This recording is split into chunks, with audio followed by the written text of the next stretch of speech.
মোটামুটি সুন্নতকে ইনকার করা যাবে না, এক কথায় কোনো সুন্নতকে অস্বীকার করা যাবে না।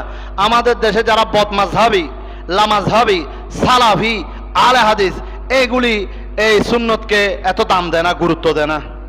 তারা ফরজকে বেশি দাম দেয়, ফরজকে বেশি দাম দেয়, ওয়াজিবকে দাম দেয়, সুন্নতকে পাত্তাই দিতে চায় না। কেননা এরা বোঝাতে চায় এটা তো আমাদের মতো একজন নাউজুবিল্লাহ মিন জালিক আল্লাহর বান্দা, আল্লাহর বান্দা রসুল থেকে এসেছে, এটা পালন করলেও কি না করলেও কি, এগুলি বদমাযহাবীদের কথা, নাউজুবিল্লাহ মিন জালিক। তাদেরকে মালউন বলা হয়েছে, লানত প্রাপ্ত বলা হয়েছে। আমি নবীর উম্মত, আমার নবীর সুন্নত আমার জন্য স্বাস্থ্যসম্মত, আমার নবীর সুন্নত আমার জন্য অলংকার, আমার নবীর সুন্নত আমার জন্য আদর্শ, আমার নবীর সুন্নত আমার জন্য আল্লাহ রাব্বুল আলামিনের পক্ষ থেকে শ্রেষ্ঠ নিয়ামত, রহমত, উপহার। এটা কিভাবে আমি ইনকার করি, অস্বীকার করি?